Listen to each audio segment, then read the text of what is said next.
नमस्कार, welcome to the Sushil Atre show. याचा आजचा आपला 6वा एपिसोड आहे आणि 6वा एपिसोड थोडासा स्पेशल आहे कारण आपल्यासोबत आहेत एक architect Aditya Apte.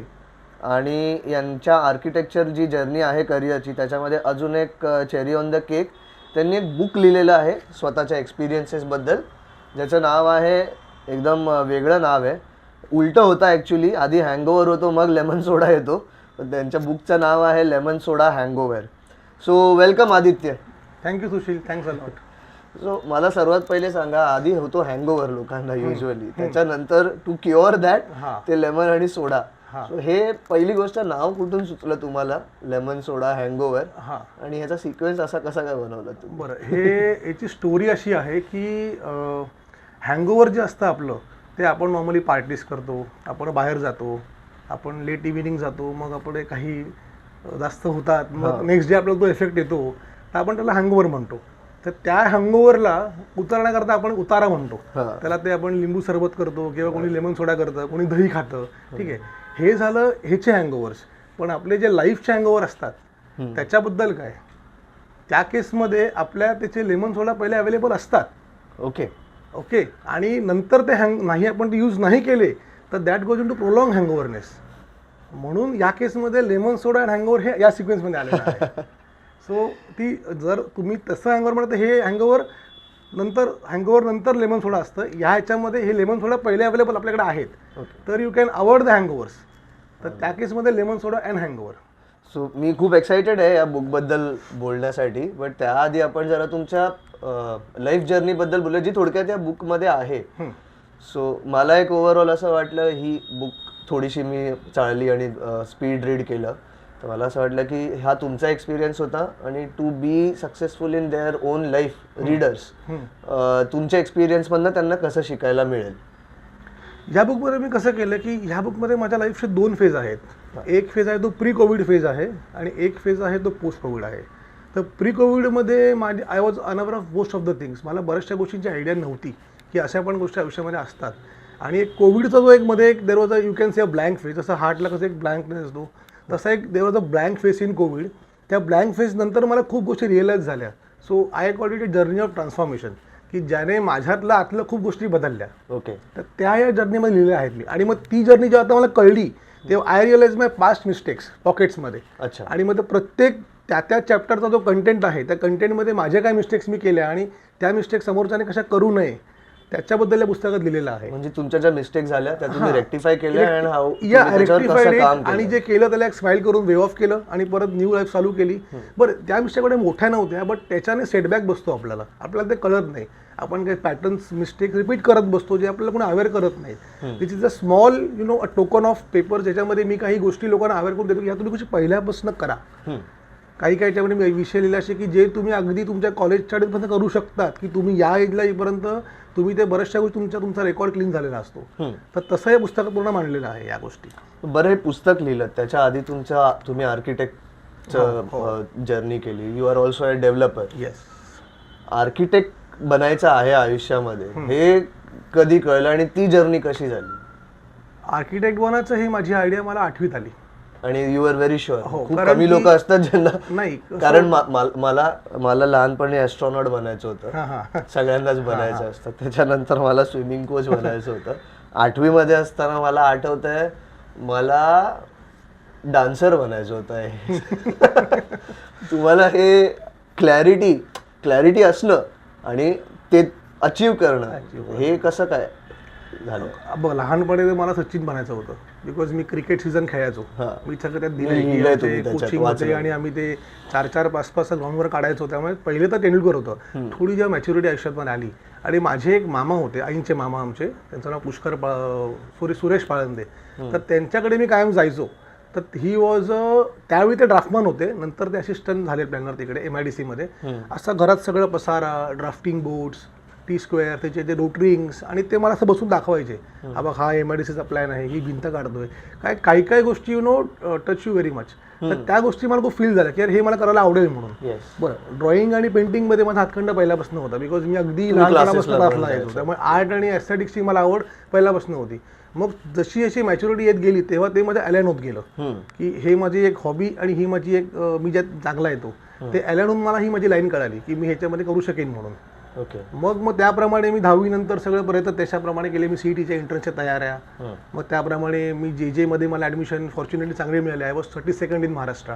Very nice. So ते मला ॲडमिशन तिथे मिळाली. नंतर मग एकदा I was in that zone, मग मला खूप क्लॅरिटी होती आयुष्यामध्ये काय करायचं ते. मग which architect you look up to? म्हणजे मी वाचलेलं होतं खूप अगोदर, अर्धच झालेलं, फाउंटन हेड. त्याच्यामध्ये मला आर्किटेक्चर बद्दल एकदम वेगळं हे मिळालं. सो तुमचा फेवरेट आर्किटेक्ट माझा जो इन्स्पायर करतो? बघाल ना तर मला हाफिज कॉन्ट्रॅक्टरला खूप इन्स्पायर करतो मी, कारण Hafiz contractor is balance between a profession, a passion and a business. आज तो ज्या प्रकारची कामं करतो आणि ज्या व्हरायटीची कामं करतो, म्हणजे लँडस्केप म्हणा, टाउन प्लॅनिंग म्हणा, सिंगल बंगलो प्रोजेक्ट्स म्हणा, टाउनशिप्स म्हणा, सिंगल बिल्डिंग्स म्हणा, आज त्याच्याकडे सगळी व्हरायटी आहे. आणि the way he has achieve the sustainability in that field, ती अमेझिंग आहे. I had the opportunity to meet him and listen to him एका इव्हेंटमध्ये. He is very straightforward also. If I am quoting him, थोडे शब्द पुढे मागे होतील, but he clearly said in front of all the policy makers and politicians that Mumbai has failed 80% of its workforce because they cannot buy home in Mumbai. खूप guts लागतात. माझा एक मित्र, म्हणजे मला कधी ऑफिसकडे काम करायची आपण नाही मिळाली, माझा एक मित्र तिथे काम करायचा, तो सांगायचा की ऑफिसकडे केबिन नाही, he has a huge conference सेंटरला बसतात ते, आणि ते ज्या स्पीडने ऑप्शन्स काढतात, म्हणजे तुम्ही समोर 10 माणसं बसवा आणि ते काय ऑप्शन काढतील, आणि हा म्हणजे असं एक ट्रेसिंग घेणार, हे ट्राय दिस, हे ट्राय, म्हणजे तेवढी एक्सपर्टाईज आणि तेवढं डिटेल विजन आणि इन्साईट त्या माणसाला आहे. आणि प्लस तुम्ही जे वेबसाईट बघा, कोणाला मला ऑफिसबद्दल, ऑफिस सरांबद्दल मला बोलायची गरज काहीच नाही की त्याने इतकं जबरदस्त काम फील्डमध्ये केलेलं आहे. He is working from US till Singapore. त्याकडे he has cover the entire globe नाव. त्याकडे बरीचशी कामं आहेत आणि जबरदस्त. तर ऑफिसचं मला काम खूप आवडतं त्या हिशोबाने, तो जी कामं करतो ती. सो ते आर्किटेक्चरमध्ये यू लुक अप टू हिम. अजून एक आहे संजय पुरी आर्किटेक्ट्स आहेत सर, संजय पुरी. त्यांचं पण खूप चांगलं आहे. Is also very dynamic designs ते करतात संजय पुरी सर. मग बुक लिहायचं इन्स्पिरेशन कुठून आलं? आर्किटेक्चरचं कळलं? हा, बुक लिहायचं असं होतं कारण तुम्ही स्टार्टिंगला असं कुठेतरी लिहिलं आहे, सोनू शर्मा का कोणाची तरी कोट की जिंदगी में कुछ ऐसा कर डालो कि कोई तुम्हारे जिंदगी में ऐसा कुछ कर डालो कि कुछ लिखने लायक कुछ कर डालो या पढ़ने लायक कुछ लिख डालो, असं लिहिलेलं. तर ते मला त्याची लाईन खूप आवडली ती. त्यामध्ये कसं होतं की मी आर्किटेक्चरल प्रॅक्टिस करतोय, त्याच्यानंतर मध्ये I entered in field of real estate. आणि आर्किटेक्चर हा प्रोफेशन आहे, रिअल इस्टेट हा बिझनेस आहे. So when you are in profession, तुमचं एक वेगळं एक इमेज असतं, तुमचं वेगळं विजन असतं किंवा एक माइंडसेट असतो. When you come in to architecture, तुम्हाला बिझनेसमध्ये you have to handle 10 times major things than only profession. जेव्हा तुम्ही रिअल इस्टेटला मी आलो, जे तुम्ही बिझनेसला आलो, तेव्हा तुम्हाला मॅन हँडलिंग, एजन्सीज हँडलिंग, हे खूप इम्पॉर्टंट गोष्ट होतं. कारण मी कन्सिडर करतो architecture is a business, sorry architecture is an art. या आर्किटेक्टचं जे काम आहे ते आर्टिस्टचं काम आहे आणि इथे बिझनेस आहे. सो मी स्वतः इव्हेंट ऑर्गनायझिंग ट्राय केलेलं होतं, which is a business. Anchoring is an art. So मला ते नाही जमलं. जो तो पार्ट आहे, ऍडमिनिस्ट्रेशन आलं, मार्केटिंग आलं, फायनान्स, या सगळ्या गोष्टी ज्या आल्या, मला कुठेतरी असं वाटलं की मला anchoring is much suitable for you. How do you balance this? Because there are many people out there जे आर्टिस्ट पण आहेत, जे try to do the business also. So काय काय गोष्टी लक्षात ठेवायला पाहिजेत जेव्हा तुम्ही बिझनेस करताय आणि जेव्हा तुम्ही आर्टिस्ट आहे. सर्वात मोठं एक्झाम्पल जर झालं तर शाहरुख खान ऍक्टर सुद्धा आहे, तेवढ्याच प्रिसिजनने ते बिझनेस करतायत. I had the opportunity to work in Aamir Khan productions once. तेव्हा मी त्यांना बघितलं तर he was more focused about artist and then he had people who are managing business. So हे बॅलन्स तुम्हाला जर सापडला आहे जर, तर तो कसा सापडला आणि त्याच्याबद्दल 2-3 की पॉईंट्स काय असतील when you shuffling the role? Architecture कसं आहे, मी जेव्हा प्रॅक्टिसमध्ये चालू केली तेव्हा आम्हाला मॅक्सिमम इंटरेस्टची कामं यायची, because as a fresher architect आणि असं आमच्याकडे काही पहिली कुठली फर्म नव्हती आमची. तर जेव्हा प्रॅक्टिस चालू केली तेव्हा आम्हाला पहिली इंटरेस्टची कामं यायची. तर ती कामं करता करता करता आम्ही डेव्हलपर्सच्या लिंकमध्ये आलो. मग they gave sample flat lobbies. मग आम्हाला प्रोजेक्ट्स मिळाली. कसं याच्यामध्ये की माझी आवड कुठे मला कळलं पाहिजे. आता there are few of creators are very good designers, excellent designers, पण माझी आवड जी आहे ती डिझाईन सकट कन्स्ट्रक्शनला पण आहे. काय व्हायचं, आम्ही जे डिझाईन डायनामिक बनवायचो तसे साईटवरती व्हायचे नाहीत. आणि याचं खूप दुःख व्हायचं मला की आपण एवढं बसून आपण क्रिएटिव्ह करतो, आपण पेपर्सवरती डिझाईन करू, म्हणजे अगदी चालू होतं स्क्रिबलिंग पासून लिटरली बबल डायग्राम्स काढतो आपण, ठिकाण चालू होतं आणि बघता बघता बघता 2 महिन्यामध्ये you have a 3D in front of you, you can visualise the building. पण त्या बिल्डिंगला तो न्याय मिळत नाही बिकॉज ऑफ टू बिल्डर्स डेव्हलपर्सचे रिझन्स. आता मी दोन्हीकडे बसतो त्यामुळे कॉस्ट कन्स्टेंट असतात, सँक्शनिंगमध्ये इश्यू त्यामध्ये येतात, काही लायझनिंगचे काही पार्ट त्यामध्ये सँक्शन होत नसतात. सो त्याच्यामध्ये गोष्ट बनत नाही. मला असं वाटलं की का ना आपणच बिल्डिंग डिझाईन करावी आणि आपणच ती बांधावी, म्हणजे त्याला पूर्ण जस्टिस दोन्हीकडे मिळून जाईल तो. तर आता आम्ही जे सध्या प्रोजेक्ट्स करतो आमच्या ऑफिस स्कायलाईन जी आमची कंपनी आहे रिअल इस्टेट इन्फ्रा, त्याच्यामध्ये आम्ही जे प्रोजेक्ट्स करतो त्या प्रोजेक्टचं डिझायनिंग आम्ही स्वतः करतो आणि एक्झिक्युशन स्वतः करतो आम्ही. So everything from concept to creation हे पूर्ण आम्हीच करतो. तर ते मला एक साईडचं असं वाटतं की नाही, ती बिल्डिंग जशी आपण डिझाईन केलेली आहे त्याचप्रमाणे ती घडून जागेवर उभी राहिलेली आहे. इनफॅक्ट कालच आमचं एक शूट झालं बिल्डिंगचं एका डोंबिवलीमध्ये. एक बिल्डिंग कंप्लीट केली आम्ही, त्याचं हँडओव्हर झालं, त्याचं आम्ही पूर्ण व्हिडिओ शूट केलं. तर जशी बिल्डिंग आम्ही ती बनवली होती माइंडमध्ये, कारण बिल्डिंग पहिले इथे बनते ती बरोबर, पेपरच्या आधी इथे बनणार, मग ती तुमच्या माइंडमधनं पेपरला फ्लो होणार हाताने, तिकडनं मग ती तुमची ड्रॉइंग्स थ्रू तुमच्या टीम्स थ्रू बनणार ती. तर तो जो एक फॅक्टर आहे की आपणच डिझाईन करणं किंवा आपल्या टीमने, मी असं आपण म्हणून आपली टीम, आपल्या टीमने डिझाईन करणं, त्याचे ड्रॉइंग करून त्याला करणं, मग जेव्हा तुम्ही ॲक्च्युअली एक्झिक्यूट करतायत तेव्हा साईटवरती देर आर सो मेनी पॅरामीटर्स, कुठला पॅरामीटर कॉम्प्रोमाइज करावा कुठला नाही करावा ते आपल्या त्यामध्ये असतं. मग त्याच्यामुळे मी त्याच्यामध्ये आलो. सो आर्किटेक्चर करता करता मी हळूहळू बिझनेस कसा करावा याची मला गोष्ट कळली की आर्किटेक्ट्सला जर बिझनेस करायचा असेल तर एक कलाकारी माइंडसेट बाजूला ठेवून बाकीचा माइंडसेट बघितला गेला पाहिजे. तुम्ही तुमच्या तुमच्या बुकमध्ये लिहिलं की तुम्ही बरेच सारे कोर्सेस किंवा ज्या एक्स्ट्रा स्किल्स आहेत त्या अडॅप्ट करायला सुरुवात केली. Right. You wrote about NLP, you wrote about some seminar that you attended. तो तुम्ही एक सेमिनार अटेंड केलेला, आय थिंक संतोष नायर म्हणून कोणाचा तरी, किंवा सोनू शर्मा मोटिवेशनल वगैरे. आज काय त्याचा कितपत फायदा झाला, फरक पडला, कारण कोविड नंतर हे सगळ्यांचे ऑनलाईन वरती असायला लागले. तर सोनू शर्मा सर आहेत किंवा संतोष नायर सर आहेत, हे सगळे दे आर मोटिव्ह स्पीकर्स.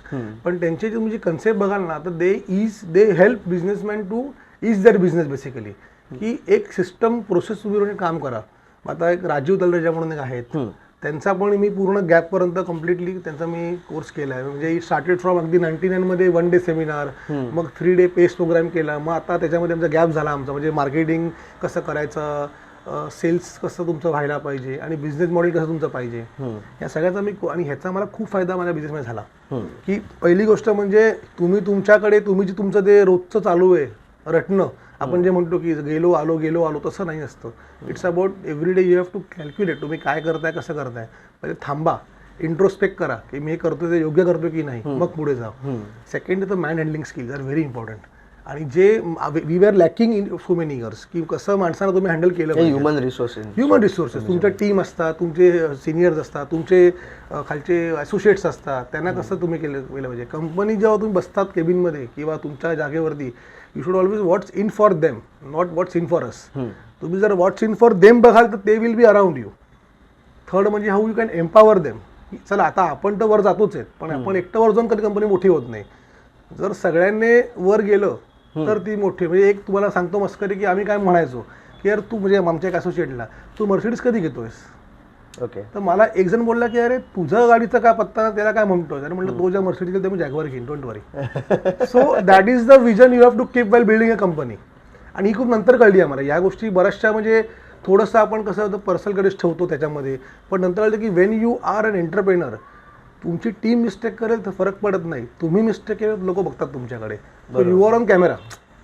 तर त्या गोष्टी तुम्हाला खूप बघितल्या गेल्या पाहिजेत. तर मग त्या ज्या कोर्सेस थ्रू खूप गोष्टी कळल्या आम्हाला, या how to make a sustain business model, how to make your team, how to hire a good people. कारण hiring is also very important. असं तुम्ही जेव्हा कोणाला हायर करता तुमच्या टीममध्ये, तर त्याची विजन तुमची विजन मॅच होते का, तर लॉंग टाइम जाणार. नाही तर काय तो 6 महिने येणार, शिकणार आणि निघून जाणार तो. थोडंसं डिव्हिएट होतोय आपण, म्हणजे मी करतो या, डिव्हिएट बुक पासून. हा. हे तुम्ही हायरिंग जे बोललात, आता खूप मोठा इश्यू होतोय. आपण मिलेनियल्स होतो, हा. आता जेनझी येते. हो. सो जेनझी जर नसेल माहिती तर you should actually Google it. हा. जेनझी ही जी नेक्स्ट जनरेशन आहे, त्यांचे जे कामाकडे बघण्याचा दृष्टिकोन आहे, वर्किंग कल्चर आहे, त्यांचे जे कॉन्सेप्ट आहेत, म्हणजे मला आठवतंय, मला इनिशियल टायमाला कोणी एक्सप्लॉइट जरी करत असेल ना, तरी मी मुकाट्याने ते काम करत होतो इनिशियल टायमाला. आता मी जे बघतोय जेनझी, दे डोंट केअर. त्यांना नाही आवडलं ते सोडून देतात. राईट. सो ह्याच्यामध्ये तुम्ही कसं टॅकल करताय? तेच तर आम्ही जे राजीव तळेचा कोर्स केला त्याच्यामध्ये एक सेपरेट हायरिंग एक प्रोसेस होता, ज्यामध्ये की त्या हायरिंगला एक पॅरामीटर असतात की सगळ्यात पहिले तुम्ही जेव्हा तुमचे JD म्हणतात की जॉब डिस्क्रिप्शन म्हणतात, तुम्ही जेव्हा सफल करतात त्यात तुम्ही बऱ्यापैकी इन क्लॅरिटी तुम्हाला नक्की त्या माणसाकडनं काय हवं आहे, त्याचा जॉब रोल नाही पण त्याच्याकडे काय गोष्टीज आहेत, त्याचा मोटिव्ह काय आहेत, इंटेन्शन्स काय आहेत, त्याचे विजन ॲम्बिशन्स काय, तुम्ही त्यामध्ये मेन्शन करा की जेव्हा माणूस इंटरव्ह्यूला येईल तो ऑलरेडी त्याच्याकडनं काय एक्सपेक्ट आहे तो समजून येईल. त्या बऱ्यापैकी फिल्टर तुम्ही तिकडे होतात. त्याच्यानंतर तुमच्या कंपनीचं काय विजन आहे. कसं आहे ना, जेव्हा तुम्ही वर्कफोर्स एकत्र काम करतात, everybody should come with one purpose. If everybody is there for one purpose ना, मग तुमचं कुठली जनरेशन असो ते सोडून जाणार नाहीत. बरं, एक्सप्लॉइटचं सोडून द्या, कारण की आता लोक कसं होतं, स्टार्टिंगला पीपल जेव्हा काम करायचे दॅट वॉज इंडस्ट्रियल रेव्होल्युशन, मग टेक्नॉलॉजिकल आलं, आता डिजिटल एरा आहे. आता लोक गरजेकरता काम करत नाही. ओके. लोक आवडीकरता काम करतात. म्हणजे आपले आजोबा ते मिलला काम करायचे माझे, तेव्हा जरी त्यांना कोणी काही दोन गोष्टी बोलल्या ऐकवल्या तर ते सोडून जाणार नाही जॉबला. ते because that was a necessity घर चालण्याकरता. नंतर IT एरिया आला, जिकडे लोकांना काहीतरी प्रूव्ह करायला, पोस्ट मिळण्याकरता लोक काम करायला लागले चांगल्या वेमध्ये, पॅकेजेस वाढायला लागले. मग तो पे फॅक्टर की लोकांची लाईफस्टाईल वाढली, ते लाईफस्टाईल सस्टेन करायला लोक तेवढे काम करायचे, मग सगळं सहन पण करायचे, वर्क प्रेशर, लोड्स. म्हणजे हे आपल्या पेरेंट्स, आपल्या पॅरेंट्सची एरा किंवा थोडासा अजून नंतरचा एरा. आताचा जो एरा आलेला आहे, हा जो तुम्ही एरा म्हणताय, त्यामुळे लोकांना गरज आता नाही आहे.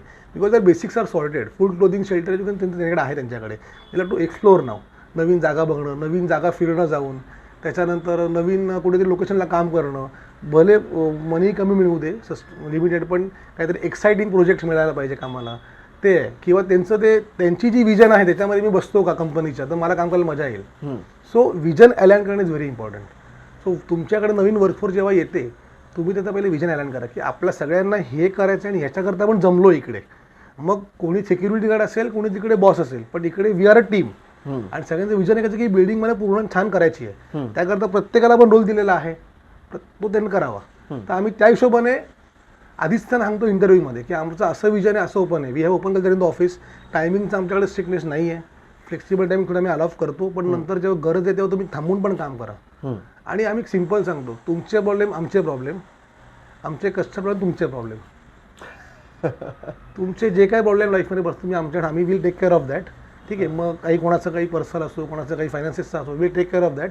आणि आमच्या कस्टमरला तुम्ही त्रास होऊ देऊ नका, ती काळजी तुम्ही घ्या. ओके. मग त्यांना पटतं ते, ठीक आहे. Okay. So that is the way things go. सर्वात यंग एम्प्लॉई कोण आहे? आता किती एजचं आहे? आमच्याकडे सध्या असं यंगेस्ट सगळे त्याच एजचे, 25, 26 सगळे याच एजचे आमच्याकडे आहेत. सध्या आहे, टीम आहे. सुपरवायझर्स पण सगळे 27, 28. म्हणजे सध्या जो वर्कफोर्स आमच्याकडे आहे तो 24 ते 28 या पॅरामीटर जास्त आमच्याकडे आहे. ओके. म्हणजे यंग डिझाईन जास्त. हो. पण हे जे कल्चर आहे त्यांचं आता, त्याचे काही साईड इफेक्ट्स पण असतील ना?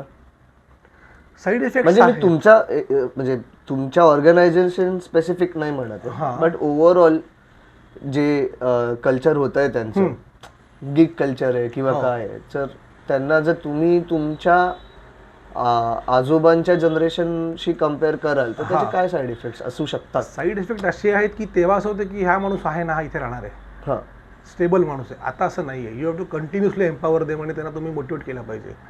सो तुमचा रोल त्यामध्ये वाढतो ॲज अ एंटरप्रेनर. सो हे तुमचा पर्स्पेक्टिव्ह आहे. You can take for granted anybody. You cannot take for granted any of the team member. कारण प्रत्येकाला मोटिवेशन लागणार, प्रत्येकाला एनकरेजमेंट लागणार, प्रत्येकाला प्रॉब्लेम असणार, तर थोडंसं तुम्हाला त्या हिशोबाने तुम्ही केलं पाहिजे. बरं, आता we have a set of let's say 8 to 10 people.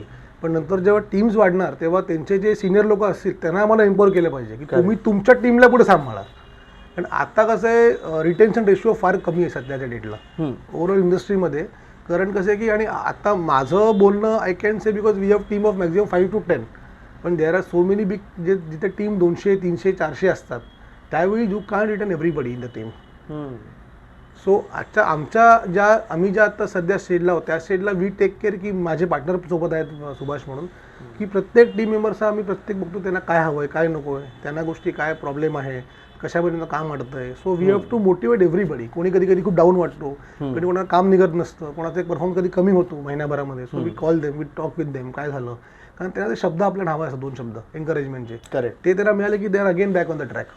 पण इथे मला थोडंसं डिफर करायचं आहे. हां motivation is very important in life, बरोबर but what helps you keep going is discipline. बरोबर परफेक्ट. सो मोटिवेशन मी गेलो एक किंवा मी व्हिडिओ बघितला, बरोबर. खूप मोटिवेट झालो, गेलो जिमला मस्त ना 10-12 सेट मारले बेंच प्रेसचे सगळे, इन्क्लाइन डिक्लाइन फ्लॅट. नंतर घरी आलो आणि मग मला दिसला गुलाबजाम राईट. खाल्ला, मग थोडं सुस्तावलो, झोपलो, नेक्स्ट डे गेलो ना. हां सो डिसिप्लिन किती इम्पॉर्टंट असलं पाहिजे आणि मोटिवेशन किती इम्पॉर्टंट असलं पाहिजे, म्हणजे त्याचा बॅलन्स बॅलन्स कसं आहे आता, कसं आहे मोटिवेशन ही पहिली अजून त्याच्यामध्ये. कारण काय होतं मोटिवेशन मध्ये बऱ्याचदा मी लोकांचं बघितलं, ते आली लहर केला कर, मोटिवेट झालं, बाईक चालू केली, गेलो लडाखला. हां असे पण आहेत बघितलेले बरेच. सो त्याचे एक बाउंड्री पण असली पाहिजे ना काय, ते कसं बॅलन्स तुमच्या लाईफमध्ये कसं होतं? कसं आहे माहिती आहे त्यामध्ये की एखादी वस्तू जर तुम्ही एखाद्या एक मिनिट का विचारलं, कारण हे बुक लिहिणं एक छोटी गोष्ट नाही आहे. हां मला रोज एक डेडिकेटेड टाइम देऊन, का मी आज बसलो मग मला आता ना क्रिएटिव्ह काही सुचत नाहीये तर मी आज नाही लिहित, असं करून माझ्या मते होणार नाही होत राईट. ते क्रिएटिव्हिटी ऑन डिमांड, सुचतंय नाही सुचते तरी बसून ते लिहायला हवं, त्याच्यासाठी डिसिप्लिन लागतं. म्हणून मी तुम्हाला प्रश्न विचारला. बघा डिसिप्लिन कुठल्याही फील्डमध्ये इम्पॉर्टंट आहे. मग तुम्ही कुठलंही काम करा, डिसिप्लिन जेव्हा काहीच नाही आहे. सो आम्ही पण जेव्हा टीमला आम्ही हायरिंग प्रोसेस करतो तेव्हा आम्ही डिसिप्लिन बघतो बऱ्यापैकी. इंटरव्ह्यूला किती वाजता पर्सन येतोय आणि त्याला समजा 10 मिनिटं बाहेर बसवलं तर कसा बसतो हेही बघतो आपण. त्याच्यावरनं गोष्टी बऱ्याचशा माणसाच्या गोष्टी कळतात. समजा एखादा इंटरव्ह्यू 4 वाजता आहे, तो 4:05ला आलाय का 4:30ला आलाय, आल्यावरती तो तिथे कॉशियस आहे का की मी लेट झालोय बाबा. अच्छा. की समजा आता कोणाचा खरं ट्रेनर लेट आहे किंवा काही बाईक पंक्चर झालं तो लेट झाला, मग तो लेट आहे त्याकरता तो कॉशियस एवढा आहे का, त्याच्याकरता एवढी व्हॅल्यू इम्पॉर्टंट आहे का की अरे मी अर्धा लेट पोहोचलोय, आपण माझ्याकडे खूप चूक झाली, मी सरांना सॉरी बोललो पाहिजे किंवा रिअली हे केलं पाहिजे. काही करतात काही करत नाही, तिकडेच फिल्ट्रेशन बऱ्यापैकी घेऊन जातं आमचं. बापरे. हां म्हणजे तुम्ही समजा येतात किंवा कोणी इन्फॉर्म करतं पहिले 15 मिनिटं पूर्वी की मी आलोय, माझं झालंय असं, म्हणून मला थोडं बसायला सव्वा वेळ, मी अप्रिशिएट इट, कारण त्या माणसाला वेळेची किंमत आहे. सो डिसिप्लिन हा पार्ट आलाच, पण मोटिवेशनसोबत इन्स्पिरेशन इम्पॉर्टंट आहे मला वाटतं. अच्छा. कारण मोटिवेशन हे तुम्ही बोललात असं आलं आणि गेलं. आज सकाळी एखादा व्हिडिओ बघितला, मी एकदम पंपअप झालो, बाहेर गेलो, गोष्टी दिवसभरात एकदम केल्या, रात्री आलो परत फुस. इन्स्पिरेशन तुमचं इंट्रिन्सिक असतं, मोटिवेशन एक्सटर्नल असतं. फॉर मोटिवेशन थोडंसं अजून व्यवस्थित सांगा. मोटिवेशन जे आपल्या व्ह्युअर्ससाठी मोटिवेशन जे असतं ते एक्सटर्नल करतात, दॅट इज अ एक्सट्रिन्सिक फॅक्टर, की तुम्हाला कोणतरी बाहेरून हलवतं की बाबा हे कर, हे व्हायला पाहिजे. इंट्रिन्सिक म्हणजे काय, तुम्हाला झोप लागत नाही त्यापेक्षा. जर ती गोष्ट झाली तुम्हाला आत्मानं सुचत नाही ती गोष्ट की हे का झाली नाही. So that is a internal voice which recalls you की नाही हे तू केलं पाहिजे, हे केलं पाहिजे. दॅट इज इंट्रिन्सिक, त्याला आपण इन्स्पिरेशन म्हणतो. तर we try to do both things. आमच्या मोटिवेशनमुळे तू इन्स्पायर व्हायला पाहिजे, that we take care, so that it goes on continuously. कोणाची कुठची चावी कशी फिरली yes very important, in a way helpful for that individual fellow also, in turn then for organisation. आणि तुमच्या स्वतःचे पण व्हॅल्यू विजन्स हे अलाइन व्हायला पाहिजेत, की आज मी एखादं काम करतोय ते माझ्या व्हॅल्यूशी लिंक्ड आहे का. बघा कसं आहे, प्रत्येक गोष्ट तुम्ही व्हॅल्यू टाकू शकत नाही, पण आपण ज्या ओव्हरऑल कामाचा एसेन्स घेतो की बाबा हे मी बरोबर करतोय का, हे माझा जो नेचर आहे, की माझा स्वभावाला हे अलाइन काम आहे का, हे असेल तर मी खूप चांगलं काम करतो ते.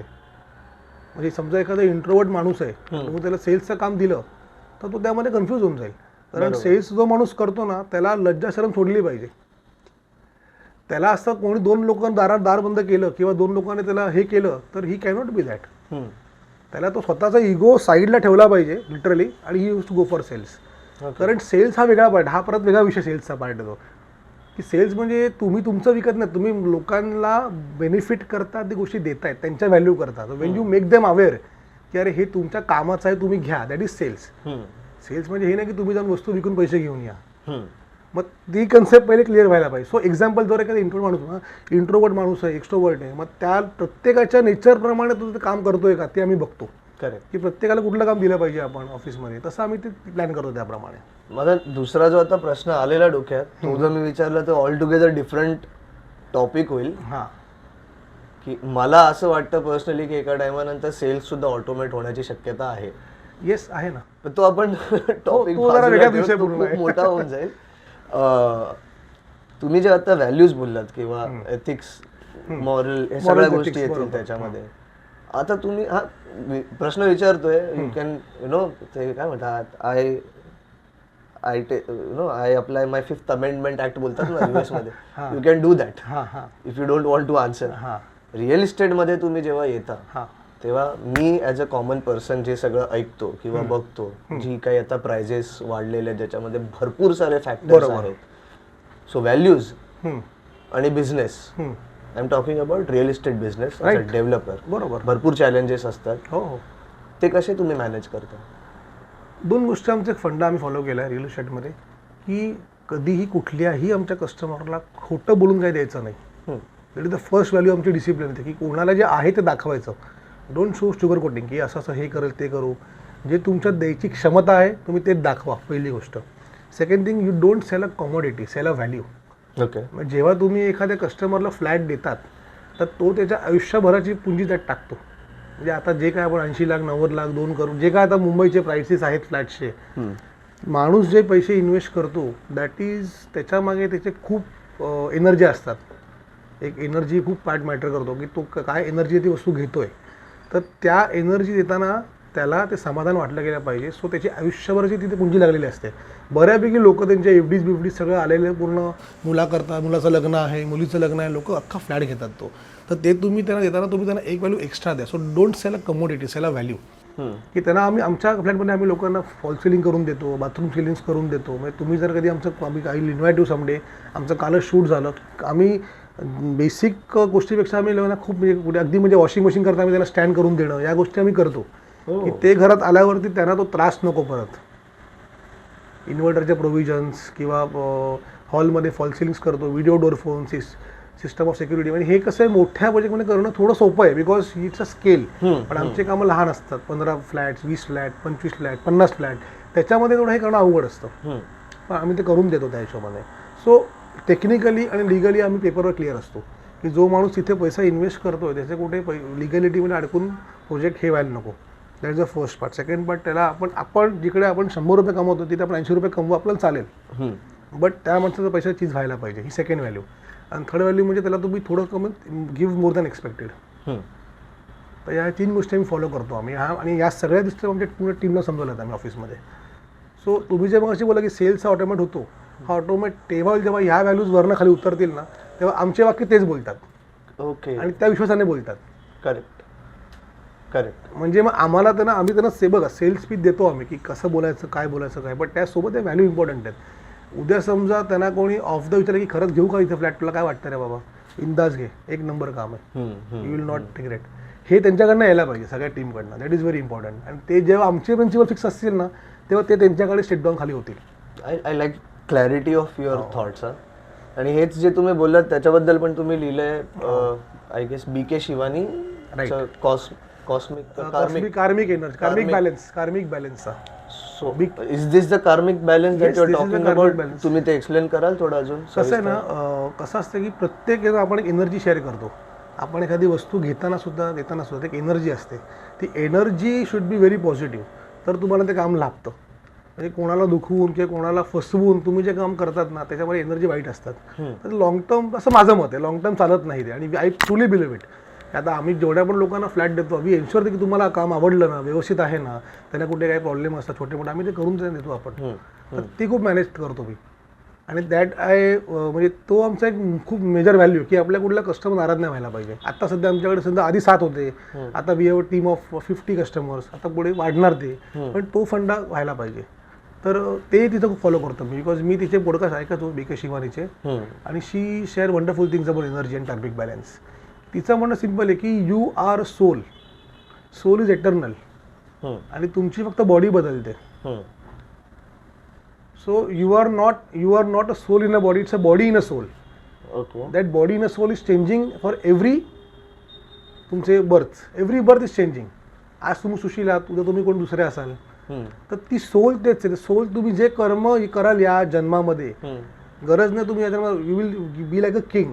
But you never know in the next birth तुमची ती कर्मांची तुमची जी तुम्हाला गोष्टी असतील result will get in next birth.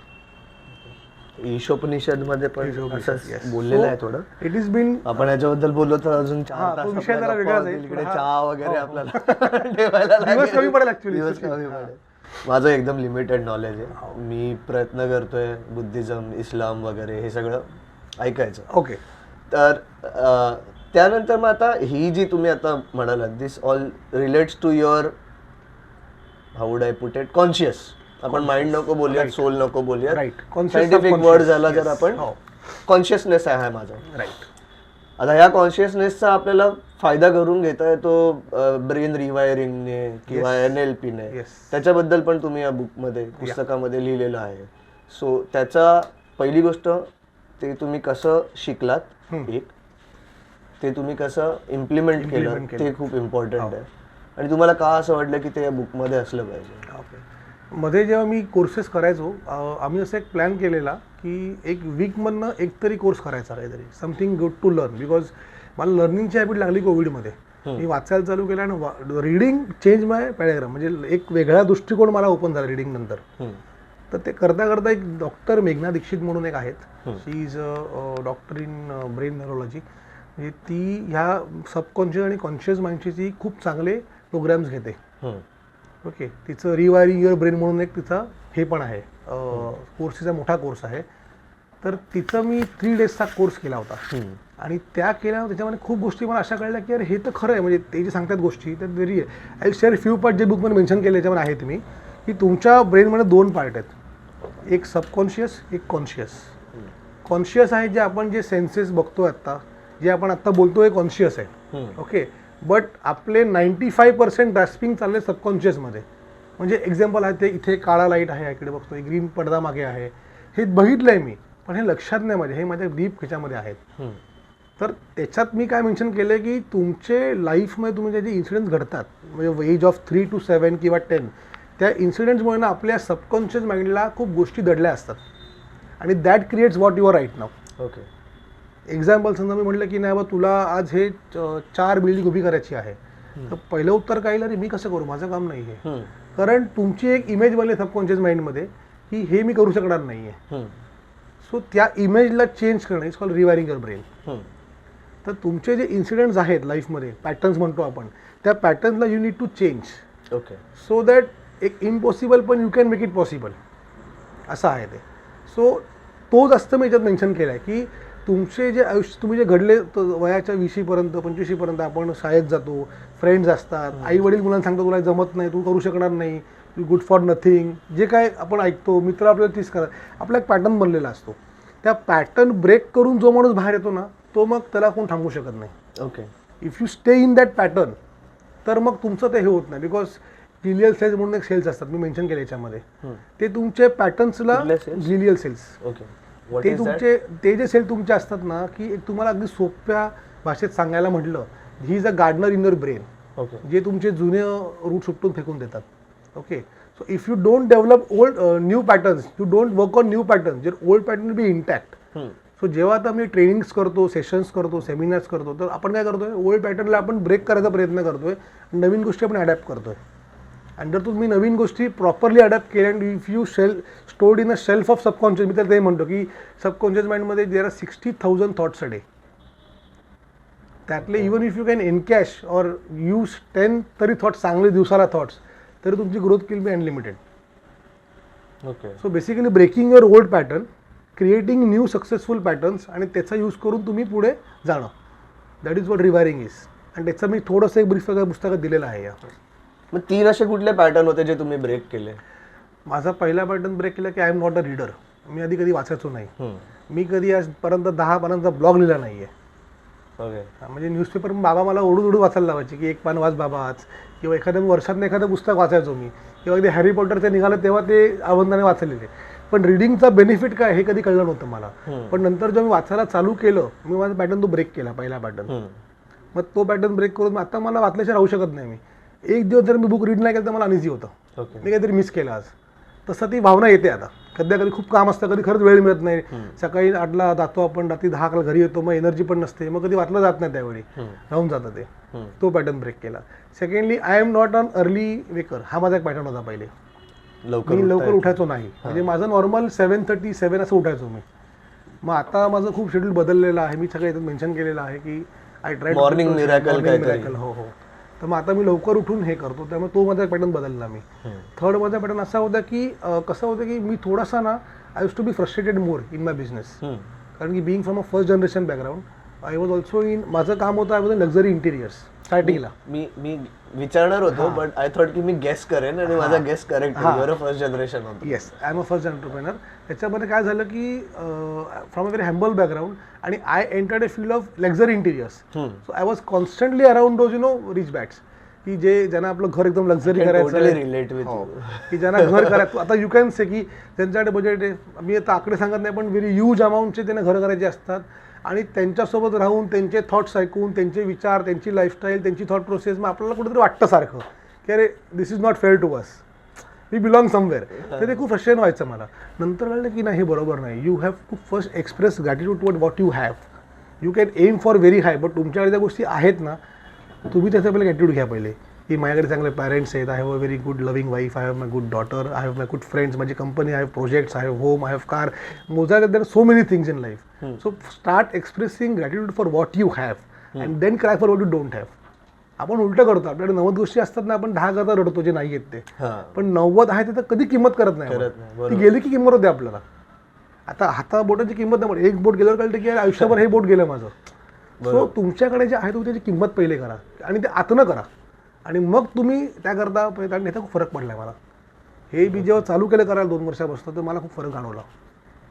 तो असं लगेच मॉर्निंग मिरॅकलमध्ये, मॉर्निंग मिरॅकलला त्याचे एक सेवर्स कन्सेप्ट मी ते दिला याच्यामध्ये, की there are 6 things you can do. बघा, एव्हरी डे रोज करणं पॉसिबल नाही आहे, because we are in a very busy life right now. तो रोज तुम्ही 3-3 तास रोज करा असं म्हणत नाही मी. It can be done in 6 minutes also. तो फक्त करणं हे इम्पॉर्टंट आहे. लाईक सेवर्स कन्सेप्ट एक आहे, एक मी खूप छान बुक वाचलेलं मॉर्निंग मिरॅकलचं. ते मला इतकं आवडलेलं बुक त्याच्यामध्ये, की त्यात त्याने 6 गोष्टी लिहिल्या होत्या. त्याची लाईफस्टाईल त्याची होती, की तसं त्याने कसं केलं, काय झालं, तो कसा परत तो जीव द्यायला निघाला माणूस तो, आणि सुसाईड थॉट म्हणणं असतो लोकांना पूर्ण चेंज करतो. ती जर्नी कशी होती त्यात त्याने मेन्शन केलं ऑथरने. आणि ते 6 गोष्टी सेवर्स कन्सेप्ट. तर SAVERS, त्यातलं S स्टँड्स फॉर स्क्रिबल. तुम्ही लिहा रोज.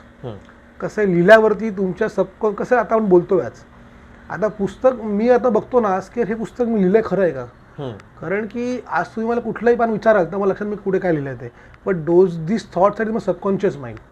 हे जेव्हा मी सकाळी बसीन आणि when I go in my continue stream of writing त्याला म्हणतो आपण, तेव्हा अशा तुमच्याकडनं गोष्टी पडतात हातात ना बाहेर, की यू आर व्हेरी, अरे हे मी लिहिलं मला माहीत नाही. कारण थॉट मनामध्ये असतात पण ते उतरत नाही पेपरवरती. त्याकरता पेपर घ्या, पेन घ्या, तुम्ही शांत सायलेन्समध्ये बसा एका, कधी म्युझिक लावा, मग तुम्हाला ते तुमचे थॉट्स बाहेर येतात. आणि वाचल्यावरती वाटते वा हे मी लिहिलं खूप छान आहे. सो स्क्रिबल पहिले आहे. सेकंड मग A इज ॲफर्मेशन्स. चांगलं बोला, तुम्हाला ज्या गोष्टी लाईफमध्ये करायच्या आहेत तर तुम्ही ऑलरेडी केलेल्या आहेत हे समजून तुम्ही बोला तुम्ही. So that is affirmation. मग SAV स्टँड फॉर व्हिज्युलायझेशन. तुम्हाला ज्या गोष्टी हव्या आहेत लाईफमध्ये, visualise them. That doesn't require money, that require imagine power. So तुमची इमॅजिनेशन पॉवर यूज करून तुम्ही त्याला व्हिज्युअलाइज करा, फील करा तुम्ही त्या गोष्टींना. SAVE म्हणजे एक्झरसाईज. रोज वॉक करा, व्यायाम करा, काहीतरी एक मुवमेंट अर्धा पाऊण तास सकाळची होणं गरजेचं आहे. देन R म्हणजे इज फॉर रीडिंग. चांगल्या गोष्ट वाचा. एक खूप चांगली मला एक शब्द मला आठवलं गेलेले, की या जगामध्ये सक्सेसफुल होण्याकरता प्रत्येक गोष्ट पुस्तकात लिहिलेली आहे. Okay. You just need to find it. आणि त्याच्याकरता रीडिंग इम्पॉर्टंट आहे. सो रीडिंग आहे. लास्टला S फॉर सायलेन्स. एक रोज सकाळी 5 मिनटं ते 15 मिनटं तुमच्या पेशन्सप्रमाणे तुम्ही सायलेन्स करा. म्हणजे इतका सायलेन्स की तुम्हाला व्हॅक्यूम ऐकू तुमच्या कानामध्ये. तुम्ही कधी कराल ना तर सासं एकदम सगळं सुस्त सगळं होतं, आणि मग एकदम व्हॅक्यूम तुम्हाला सुचतं त्यामध्ये, आणि तेव्हा तो तुम्हाला खूप एक फर्म करतो. That makes you very firm, grounded म्हणतो ना आपण त्याला. सायलेन्स बद्दल मी अग्री करतो. मी विपश्यना केलेलं, तुम्हाला चांगला अनुभव त्याच्या गोष्टीचा आहे. खूप चांगला अनुभव आहे त्याच्याबद्दल. इट मेक्स यू नॉट चांगलं, बट तेच आहे ना परत की कंटिन्यू त्याची प्रॅक्टिस नाही राहिली. बट मला आता मेडिटेशन माझ्यासाठी झालंय. मी ड्रम्स वाजवतोय, जेंबे वाजवतोय, किंवा मी जे काम करतोय ज्याच्यातनं मला पैसे पण मिळतात, अँकरिंग, तेच माझ्यासाठी मला असं पर्सनली वाटायला लागलं. So it's all about the belief असं मला वाटतं, and which works for you. Yes. Success बद्दल तुम्ही बोललात तर मी 2-3 असे एकदम धनधन प्रश्न विचारणार आहे. What is your definition about success? मी हे का विचारतो याचं रिझन मी तुम्हाला थोड्या वेळाने सांगतो. रिझन थोड्या वेळाने सांगतो. What is your definition of success? माझ्या मते success is there are total सक्सेसमध्ये I have mention 7 parameters over here. Success म्हणजे तुमचं सगळ्यात पहिले it's your health. Health should म्हणजे तुम्ही डोंट बी ऋतिक असं म्हणत नाही की बॉडी आणि कट्स आणा, but you be healthy. You should feel light, you should feel healthy, you should feel active. ठीक आहे, दॅट इज हेल्थ तुमची इम्पॉर्टंट आहे. If you take care of health that is very important. Second आहे तुमचं relationships. Okay, की तुम्ही लोकांचे संबंध तुमचे कसे आहात, की तुम्ही जेव्हा कुठे असतात, how many people desire you to be around them, that is very important. So तुमच्या लोकांशी संबंध कसे आहेत, तुमचे व्यवहार कसे आहेत, दॅट इज सेकंड आहे. म्हणजे सक्सेसला देर आर 7-8 पॅरामीटर्स. तुम्ही सगळ्यांना तर बॅलन्स करून चाललात तर तो तुम्ही सक्सेसफुल. नुसतं पैसा नाही किंवा नुसतं स्टेटस नाही असं. So second is your relationships. Third is your family. तुमचं फॅमिलीमध्ये कसं कोण आहे, त्यांचं कसं तुमचा संबंध आहे, तुमचे आहेत आई वडील आहेत, वाईफ आहे, मुलगी आहे, आजी आजोबा आहेत, तुमचे संबंध कसे तुमचे आहेत, बहीण भाऊ आहेत. That is your family culture. That is also very important to maintain. Fourth part त्यामध्ये तुमचं फायनान्सेस, की are you struggling still day for daily expenses. ठीक आहे, तुम्ही जेव्हा ग्रोथ करता it is okay, because when you have going a growth you have 100 rupees you pump 200 rupees. हा एक बिझनेसचा फंडाच आहे. एंटरप्रेनर तेच करतो. ते म्हणत नाही मी. रेग्युलर तुम्ही बसून तुम्ही रेग्युलर स्ट्रगलिंग इन फायनान्सेस, तुमचे फायनान्सेस प्लॅनिंगमध्ये आहेत का, या गोष्टी यार फायनान्समध्ये येतात. मग युअर करिअर, तुम्ही ज्या गोष्टी करतायत त्या तुमच्याकरता व्यवस्थित आहेत का, की तुम्ही ज्या लाईन तुमचं पॅशन आहे तुम्ही ते करताय का. का सकाळी निघतो 9 वाजता येतो 9 वाजता, पण करतो जे काम आवडतच नाही मला, त्यात रसत नाही माझा, तसं होतं आहे का बाबा. So your career passion is just part. नंतर तुमचा येतो सेल्फ डेव्हलपमेंट. मी कालच्यापेक्षा बेटर आहे का आज, I am the best version of myself. म्हणजे मला दुसऱ्या कोणाशी कम्पेअर नाही करायचं आहे मला, पण मला ॲटलिस्ट मी जो मागच्या वर्षी होतो 22ला जो आदित्य होता आणि आज 23 तर फरक आहे का, तो फरक काय आहे, फरक रिजनेबल आहे का, नोटिसेबल आहे का. येस, मग इट्स गुड. पण part of success. And last म्हणजे कॉन्ट्रीब्युशन, की तुम्ही सोसायटीला काय देत आहेत. कारण आपण ॲज अ ह्युमन बिंग तर घेतोय. आज आपण जन्माला तेव्हा आपण म्हणजे आपण पाणी वापरतोय, फळं वापरतोय, माती वापरतोय, रिसोर्स फक्त यूज करतोय आपण, हवा ऑक्सिजन, पण आपण देतोय काय. कारण निसर्गाचा नियम आहे हा, तो कोणाला उष्ण ठेवत नाही पण ठेवू पण देत नाही. So it will take from you, पण better you start giving back. Correct. त्याचा आनंद वेगळा आहे. आता या 7 गोष्टी आहेत, मी करतो सगळं असं नाही आहे. मी very frank at a point, मी प्रयत्न करतोय करायचा, की मला पण सगळ्या हळूहळू करून 7 पॉकेट्समध्ये मला माझं शेअर पाहिजे कॉन्ट्रीब्युशनचं. So I can be truly success माझ्यामध्ये. हा रिअलिस्टिक जो आहे ना, हे मला कुठेतरी पटलं. कारण मला कुठेतरी असं वाटतंय की इंटरनेटवर आता, मग for that matter Sonu Sharma असेल किंवा राजीव तलरेजा किंवा अजून कोणी, जेव्हा ते पिच करतायत की क्या आप अपने बिझनेस में, मी यांना नावं घेऊन नाही करत आहे, बट क्या आप अपने ड्रामेटिक जरा ये कर रहे हो और मैं आपको 4 फॉर्म्युला बताऊंगा. खूप टॉक्झिसिटी आहे पॉझिटिव्हिटीची. सो आणि मग जेव्हा तुम्ही पॅशन बद्दल बोललात, आता असं नॉट नेसेसरी ना की प्रत्येकालाच त्याच्या पॅशन रिलेटेड जॉब मिळेल. म्हणजे याचा अर्थ असा नाहीये की त्याने तो जॉब सोडायलाच पाहिजे. त्याला जेव्हा जॉब नंतर जो वेळ मिळतो त्या वेळात त्याने ऍटलिस्ट त्याची पॅशन फॉलो, हे कोण सांगत नाहीये. हो, कसं आहे ते आपण जे ऍड्स ऐकतो पॅशन प्रेनर जे लिहिलंय, माझं वाचणं पूर्ण नाही झालंय, त्याच्यावर if you can throw some light. Passionpreneur is like की तुम्ही तुमचं एंटरप्रेनरशिप तुमच्या पॅशनमध्ये करा बेसिकली. तुम्ही नुसतं entrepreneur, it's also intrapreneurship. Suppose कोणी एंटरप्रेनरच नाहीये, if he is into 9 to 5 job, he has no option at all. You can be intrapreneur. No, that's what entrepreneur is. Okay. Entrepreneurship म्हणजे काय असं, इंट्रा की माझी कंपनी आणि मी चालवते किंवा group of partners. But intra म्हणजे काय, I am a part of organisation, जिथे मी स्वतः चालवतोय ते. ओके. सो ती भावना इम्पॉर्टंट आहे. समजा म्हणजे एखादा एम्प्लॉय आहे, एखादा टीम मेंबर आहे, त्याला एखादं काम दिलेलं आहे, तर त्या कामाला ओनरशिपने करणं हे इम्पॉर्टंट आहे. मग ते आवडतंय नाही आवडतंय नाही, मग तसं त्यामध्ये कसं आहे, त्याच्यामध्ये व्हॉट वी डू, एखादं एकदम करतं एक काम, त्याला ते जमत नाही आहे का, डिसिप्लिनमुळे करत नाही आहे तो, का ॲटिट्यूड त्याचा बरोबर नाही आहे का, त्याला ते काम करायला आवडत नाही का, त्याचा जॉनर त्याचा नाही. एव्हरीवन दोन जॉनर असतो. एक कोणी लोक बोलायला स्मार्ट असतात, कोणी शांतपणे कम्प्युटरमध्ये कोडिंग करायला स्मार्ट असतात, कोणी डिझायनिंगला एक्सपर्ट असतात, कोणी बिझनेसला एक्सपर्ट असतात, कोणी नेगोशिएशनला बरे असतात. तर तुम्ही यू ट्राय की तुमचा जॉनरचा तुम्हाला जॉब मिळाला पाहिजे. एक जर समजून if there is a one person is good in negotiating, he can sit in the office and keep designing things, तो वेळा होऊन जाईल त्याच्यामध्ये. But if he is given open market, जर आपल्याला 10 गोष्टी वस्तू we have to procure, be the procure of the company, तू वस्तू प्रोक्युअर करायच्या आणि आपल्या सामान साईटवरती आणायच्या, मग बार्गेनिंग नेगोशिएशन तुझं काम आहे ते. त्याला जेव्हा ते काम मिळेल ना, तो एकदम किल बी रॉकेट, कारण तो तुझा जॉनर आहे. तर प्रत्येकाला तो जॉनर सोडला नाही पाहिजे माझ्यामध्ये. You learn new things, if you are ready to learn it's okay, but हाच फरक आहे एंटरप्रेनरचा आणि इंटरप्रेनरचा. Entrepreneurs to learn everythings. हे मी त्या शिकलो करतो की यू कॅन बी की मी आर्किटेक्ट तर मी डिझाईन करणार, बाकी टीम माझी बघेल नाही. You have to have knowledge of all the small pockets.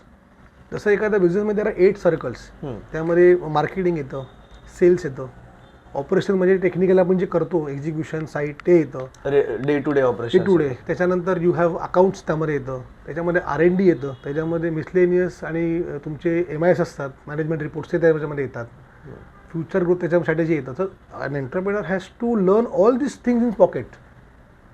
तुम्ही बेसिक आयडिया पाहिजे. बिकॉज जर तुम्हाला तुमच्या टीमला बनवायचं आहे, you should have the first idea. आता आज मी जेव्हा राजू सरांचा कोर्स केला त्याच्यामध्ये I learn about business plan, strategy growth कशी केली पाहिजे, मार्केटिंग आणि सेल्समधला मेजर फरक काय आहे.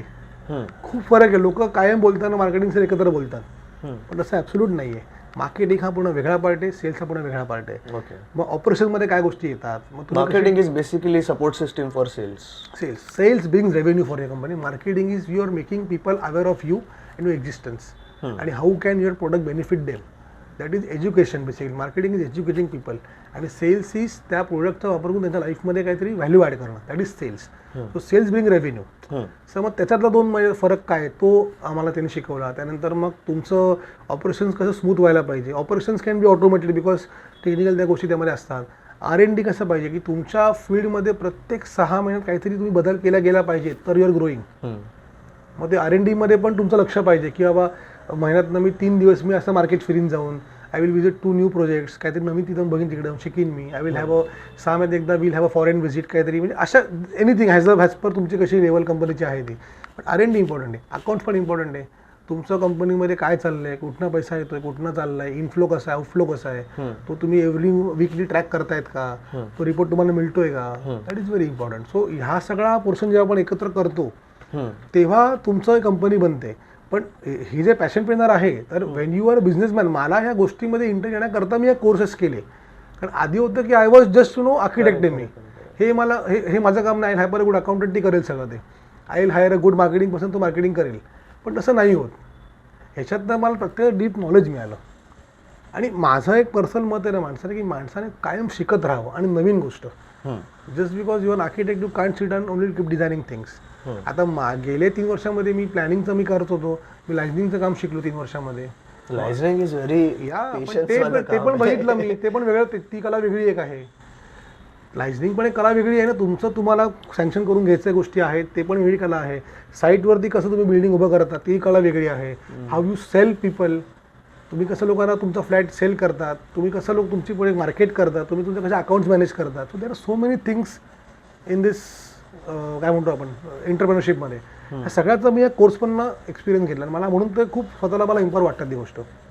आता कसं आय एम स्टील लर्निंग, असं नाही, मी अजूनही पण नवीन नवीन शोध करत असतो मी ह्याच्यामध्ये. पण एक माझा बेस आय थिंक मी थोडा क्लिअर केला माझ्यामध्ये, म्हणजे माझे कन्सेप्ट मी सॉर्ट केले बिझनेसचे. आता किती वेळ तुमचा आर्किटेक्चरमध्ये जातो? 50% अजूनही. 50% अजूनही जातो. माझी 2 कंपन्या आहेत. एक आहे पॅनोरमा आर्किटेक्ट्स, ते माझं पूर्णपणे मी आय टू आर्किटेक्चर हे करतो मी, आणि बंगलोज करतो. तर मी तुम्हाला माहिती आहे आपण शेअर केल्या त्या गोष्टी या. आणि स्कायलाईन इन्फ्रा ही आमची रिअल एस्टेट कंपनी आहे. तर मोस्टली मॉर्निंगचा वेळ माझा जातो प्रॅक्टिस करता, आणि इव्हिनिंगचा वेळ म्हणजे आफ्टर लंच माझं मोस्टली आता बिल्डिंग्स करता, किंवा कधी मी split days also.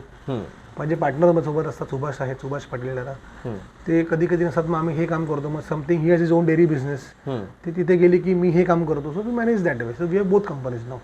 Okay, very nice. पण थोडा म्हणाल तर थोडा फोकस जरा शिफ्ट झाला असतं कन्स्ट्रक्शनला गेले काही, because we have back few good projects in Thane and Dombivli. सध्या त्याच्यामागे आमचं तर कामं चालू आहेत आणि बिल्डिंग टीम्स चालू आहे सगळ्यात मेन.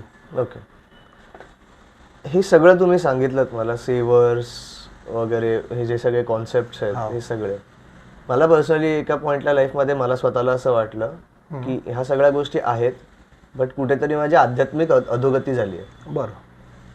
आणि तो रूट कॉज आहे. If I start working on that, then ह्या सगळ्या गोष्टी इधर ऑटोमॅटिकली त्या they will fall in place, जागेवर येतील, किंवा ॲटलिस्ट हेल्प होईल. बरं. आणि ह्या पुस्तक वरचेवर पानं हे करताना मला असं कुठेतरी जाणवलं की तुम्ही स्पिरिच्युअलिटीवर पण काम दिलेलं केलं. आहे. हो हो ह्याची खूप गरज आहे. याच्याबद्दल कोणच बोलत हो, नाहीये. हो. याच्याबद्दल फक्त कोर्सेस विकले जात आहेत. हो स्पिरिच्युअलिटी प्रत्येकाला प्रत्येकाची वेगळ्या प्रकारे कळते असं माझं असं मत आहे. मग त्याच्या बऱ्याच भरपूर गोष्टी आल्या, ज्ञानयोग आला, राजयोग आला, कर्मयोग आला, कर्मयोग आला, yes. भरपूर आहेत. गीतेमध्ये तर बरंच दिले ऍक्च्युली. हो So, तुमचं स्पिरिच्युअलिटीवर काय टेक आहे जे आता करिअर सुरू करत असतील त्यांना ओके. फायदा त्यांनी का करायला पाहिजे? कारण आपल्या टेक्स्टबुक्स मध्ये कुठेच नाहीत, करिक्युलम मध्ये, एज्युकेशन मध्ये. ऍक्च्युली एज्युकेशन करिक्युलम जो आपला आम्ही दिलं पण आहे त्यामध्ये बऱ्याच गोष्टी नाही आहेत आणि त्या बरंच म्हणजे गरज आता आहे नवीन हाऊ डू पिढीला यू खूप पुट गरज दिस? आहे. कारण लोकांना आता असं वाटतं की they will follow someone that is the spirituality असंही वाटतंय काही जणांना. आणि मी असं नाही, मी त्यांच्या ऑन बिहाफ नाही म्हणत आहे. म्हणजे मी बघतोय, माझा एक्सपिरियन्स आहे, कदाचित चुकीचा असेल हा. राईट. त्यांच्याबद्दलचं जे मी आता बोलतोय कदाचित चुकीचं असू शकेल, पण ओव्हरऑल मला हेच दिसतंय की मी एक हा स्पिरिच्युअल गुरु बघितला, मी ह्याला फॉलो करणार, ह्याला बघितला, मी त्याला फॉलो करणार. राईट. ऍक्च्युअल मध्ये स्पिरिच्युअलिटी काय आहे तुमच्यामध्ये? स्पिरिच्युअलिटी माझ्यामध्ये कसं माहिती आहे का, एकदम लेमन लँग्वेज मध्ये. I am not asking you as me spiritual Sikar और यू स्पिरिच्युअल गुरु. मी तुम्हाला अशा हिशोबाने विचारतो की तुमच्या डे टू डे लाईफ मध्ये, तुमच्या करिअर मध्ये, फॅमिली मध्ये जे तुम्ही सेवर्स म्हणाल, राईट राईट, त्यामध्ये कसा ह्याचा रोल प्ले होतो? Basically you have to be at peace. Basically म्हणजे माझ्या मते जी आपण म्हणू स्पिरिच्युअलिटी, त्यामुळे तुमचं मन शांत असणं, you have to be very at peace. आणि त्याच्याकरता I think meditation is very important. की म्हणजे आपण सायलेन्स जे बोललो मगाशी की सायलेन्स सकाळी करा, that can be also meditation also. तुम्ही 15 मिनिट ध्यान लावून बसा. स्टार्टिंगला खूप अवघड येते, तर तुम्ही 5 मिनिटं बसाल, तुमच्या डोक्यामध्ये नको ते विचारत बसतात की जे बरोबर त्याच वेळी येतात मेडिटेशन करताना. It's very difficult. बट काही काही लोक असे आहेत की अर्धा तास मेडिटेट करतात सिन्सिअरली रोज. ओके, माझे असे काही फ्रेंड्स करतात, बघितलेत मी. So when you do meditation the first part you grounded. Grounded म्हणजे एक कन्सेप्ट आहे की living inside out other than outside in. हा एक कन्सेप्ट आहे याच्यामध्ये. हा मी आमचे एक म्हणजे दुसरे माझे मेंटर आहे रॉन मल्होत्रा म्हणून, तुम्ही ऐकलं असेल ना, माहीत नाही. Is an Australian coach. त्यांचे मी काही सेमिनार इंडियात अटेंड केलेले. तर त्याने हा कन्सेप्ट शिकवला आम्हाला की living inside out outside in. आपण काय करतो, आपण गोष्टी बघतो आणि रिॲक्ट करतो त्याला, की याने हे घेतलं आपण पण हे घेऊया, ह्याने असं केलं आपण पण हे करूया, ह्याने असं केलं आपण पण ते करूया. That is all what you see, you filter it. तुम्ही माइंडला जातात, मग त्याला रिॲक्ट करतात. That's outside in. But what do you mean by living inside out? म्हणजे तुमच्या आतनं काही भावना येतात ते तुम्ही जगाला द्या, that is inside out. So त्याच्याकरता you to be meditator basically. किंवा तुम्ही every day 15 minute silence seek केला पाहिजे, किंवा रोज तुम्ही एक 15 मिनिटं केलं पाहिजे meditation. So when you do that ना, तुमचे एक internal you get aligned with your self. म्हणजे किती बाहेरनं प्रॉब्लेम्स तुम्हाला आले ना, तुम्ही त्याला असं हालत नाही त्यामध्ये, की इट्स लाईक प्रॉब्लेम येणार but how you tackle is very important. तर टॅकल करायला ही स्पिरिच्युअल पॉवर महत्त्वाची आहे. So you start seeing the world inside out. की एखादा दिवस चांगला जातो, एखादा बॅड जातो, कधी खूप चांगला प्रॉफिट होतो, कधी पटकन लॉस पण होतो. आणि आमच्या लाईनला खूप बघितलं आहे आम्ही रिअल एस्टेटमध्ये की एकदम पेपरची गणित पूर्ण बदलतात कंपनी. त्याच्याकरला you have to be very grounded. एक पॉलिसीमध्ये एक पॉलिसी येते, एक रूल येतो, एक काहीतरी नियम बसत नाही, तुमचं गणित बदललेलं आहे. म्हणजे ह्याच्यामध्ये you have to be very grounded spiritually. नाहीतर you can't do this business. तुम्ही खूप डिस्टर्ब व्हाल. मग त्याच्याकरता मग मेडिटेशन किंवा म्हणा, किंवा एक जगाला दृष्टिकोन वेगळा असतो आपला, की मी इनसाइड आउट जगतोय. म्हणजे माझ्या आतनं काही मी डेव्हलप करतोय, ते मी माझ्या आतमध्ये पहिले त्याला चांगलं करून त्याला बाहेर आणतोय. ओके, रादर दॅन बाहेरचं बघून माझ्या आतमध्ये इच्छा निर्माण होणं की अरे हे एवढं तर मला एवढं पाहिजे, असं नाही. So that is what I feel की आजच्या पिढीने, यंग पिढीने बघा हे कसं आहे. आता याच्यावरती बोलायला मी एक्सपर्ट नाही, मी पण एवढं फील करत नाही, पण मी जे काही 2 करतो फरक पडला लँग्वेज मध्ये. तुम्हाला जो फायदा झाला म्हणजे फक्त 5 मिनिटं करून, तर तुम्हाला मला फायदा असा झाला की मी थोडंसं म्हणजे ना एक मन शांत बोलला, फ्रस्ट्रेट व्हायचं आणि आता त्याची ते शांत झालं आता. आणि मी खूप मनात पीसमध्ये असतो, जरी बाहेर मी बरोबर कधी चिडतो वरनं दाखवायला कंठावरनं, आतमध्ये मला असं तसा राग येत नाही. म्हणजे माझा राग खूप कमी झाला आता. I stop getting irritated now. मला इरिटेट होतं ना कुठल्या गोष्टीचं, फ्रँकली स्पीकिंग. आणि जेव्हा तुम्हाला इरिटेट व्हायचं बंद होतं ना, तेव्हा आपली बायको, आई वडील यांना जास्त त्रास होतो की हा इरिटेट का नाही होते. मी आता एक फक्त माझा अनुभव सांगतोय, तर कदाचित माझे जे क्लायंट्स आहेत ना त्यांना हे होईल, खूप त्रास होईल. मी बर्थडे पार्टीज खूप कमी होस्ट करतो आता, आणि हा प्रॉब्लेम लहानपणापासून आहे. लहानपणी मला एखादी गोष्ट नाही मिळाली तर मी थोडासा रडलो आणि प्रेमाखातर वडिलांनी किंवा आईने एक चापटी दिली आणि मी शांत झालो, किंवा थोडा जास्त रडलो, मग अजून एक चापटी मिळाली आणि मी शांत. मी बर्थडे पार्टीज मध्ये आता बघतो की एखाद्या मुलाला गिफ्ट नाही मिळालं गेम्स खेळवताना तर तो एवढं भुकाड पसरतो आणि मग त्याची आई येऊन बोलते अरे बाबा दे ना इसको. मला असं वाटतं बेटा यार रिअल लाईफ ऐसी नाही आहे. आणि हे हा जनरेशनचा प्रॉब्लेम आहे. म्हणून मी म्हटलं आजच सकाळचा प्रश्न आहे. मी माझ्या बायकोला आज आम्ही एकत्र होतो. माझी मुलगी एक काहीतरी हट्ट करते, काहीतरी हे हवंय की डॉल्स करता स्टेशनरी, मिनी स्टेशनरी. तर म्हटलं ठीक आहे बघ, म्हटलं काय 200-400 रुपयाला असेल ती. आय वॉज स्क्रीनिंग तर 2,500-3,000 सेट येतो. तर मी बघितलं, बोललो ना, ती आली बरोबर बाबा हे पाहिजे मला. मग तिला रदर दॅन नाही म्हणायच्या ऐवजी तुला याचा उपयोग काय आहे. आता ती पण थोडीशी कलाकार आहे, ती पण स्वतः कधी क्राफ्ट करत असते आणि she is damn good in to it. मग तिला मी काय तरी तू एक काम कर, तू स्वतःचा बनव मिनी सेट. तिने आणला म्हणून तू नको आणू, तू कधी वेगळं कर ना. मग आणायला काय ह्याच्यामध्ये तू आज हे मागशील, उद्या ते मागशील, उद्या 5 डॉल मागशील माझ्याकडे. ठीक आहे, पाठ पैसा नाही, त्याचा उपयोग काय. कारण मला विदिन 10 डेजचे कुठे पडलं असणार खाली ते. तर तू ते क्रिएट जेव्हा माणूस बनवतो ना ते जपतो पण ते. मी काय तू स्वतः बुक्स बनव, तू स्वतः पेन बनव, ते टूथपिक घे, त्याला नीट म्हणून वापर. आय एम स्टील कन्व्हिन्सिंग कर, पण ते तसं आहे की ते नाही मिळालं की मला डिस्टर्ब होतं माणूस. तर आत्तापासून थोडं लहान मुलांना तुम्ही त्या गोष्टीबद्दल समजून गेलं, खूप गरज आहे, खूप जास्त गरज आहे की ते द्यायचं का नाही त्यांना. It's not money, it's not use, is it useful to you, आणि त्याच्या बदल्यात तुमचं होऊ शकेल का आयुष्यामध्ये. सेकंड पार्ट 2 आहे. सो माझ्या पर्सनल केसमध्ये when I started doing silence ना, मला तो खूप फरक पडला की प्रत्येक गोष्ट आम्ही बंद आलं मला आता. म्हणजे आज मला क्रेव नाही ॲक्च्युअली जॅगवरची फ्रँकली, किंवा मगची क्रेव नाही मला, पण येईल तर मी ते एन्जॉय करीन. पण ते मला असं ते आतनं मी हे नाही आहे, जळत नाही त्याकरता. पण माझं आता जळणं बदललं की to give value to people. Correct. Make something more sustainable, more important. ह्याचा खूप फरक मलाही पडला. कारण माझ्यासाठी we had some, I also come from very humble. ते आता हा खूप कॉमन शब्द झाला हंबल बोलायचा. थोडक्यात बोलायचं का लोअर मिडल क्लास, बरोबर, जे खरं बोलायचं. तर माझ्यासाठी सक्सेसची डेफिनेशन काय होती, म्हणून मी तुम्हाला मगाशी तो प्रश्न, माझ्यासाठी जे लोकांनी मला दाखवलं, एक्झॅक्टली, जेव्हा मी कुठे लक्झरियस इव्हेंट्स मध्ये काम करायला चालू केलं, किंवा ऍडव्हर्टाइजमेंट, मी रस्त्याने जातोय तर मला मोठं होर्डिंग हे दिसतोय की live very happy life, welcome to paradise, paradise, असं सगळं. तर माझ्यासाठी सक्सेसची डेफिनेशन होती की घर, गाडी. सो माझे जे सगळे डिसिजन्स होते माझ्या करिअर मधले, माझ्या जर्नीमधले, ते असं होते की मला हे घर घ्यायचंय, तर मला म्हणजे ते यू सेट युअर गोल्स. तुला घर घ्यायचं, मग तुला काय कर, तुला गाडी घ्यायची, मग तुला काय करायला लागेल. आता रिव्हर्स 3-4 वर्षापूर्वीपासून माझं पूर्ण हेच चेंज झालं. मी कुठलं तरी काय की पंकज त्रिपाठीचं काहीतरी एक छोटंसं वाक्य बघितलं, जे तुम्ही इन्स्पायर म्हणालात ना, ते की मुझे एक्टिंग पसंद है, ये बंगलो वगैरे सब बाय प्रोडक्ट है.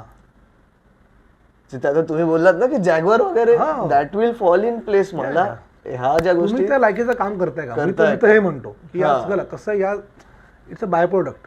आज समजा I am changing life of 100 people, तर माझं 100% बदलणारच आहे त्याच्यामध्ये, नो डाऊट अबाउट इट, होणारच आहे ते. करेक्ट. इनफॅक्ट मला इन्कम टॅक्स घ्यायला लागेल ते, फॉर टॅक्सेशन ऑल्सो. मला तुमच्या बुक चालताना किंवा तुमच्याशी बोलताना मला हेही गोष्ट खूप जास्त आवडली की you are trying to find a balance between all the commercialisation and what the actual. म्हणजे माझं असं म्हणणं की दोन्ही मटेरियलिस्टिक असं नाही, ते पण तुम्ही एन्जॉय करा, ते पण जर ती आग पण पाहिजे तुमच्याकडे पाहिजे, पण ते नुसतं तेच नाही आहे. Correct. It's also giving and taking. Correct. की एखादा आपण जेव्हा काम करतो, आता आमच्या रॉयल माझ्याकडे नवीन प्रोजेक्ट येतं की क्लायंट येतो आमच्याकडे कामाला, आधी माझं वेगळं माइंडसेट होतं, अरे चला एवढ्या अमाऊंटचं काम आलं आकडा. आता असं नाही, आता कसं, आता मला या एरियामध्ये काम चांगलं मिळालं, आता ते काम मला चांगलं करायचं आहे, so that client will repeat.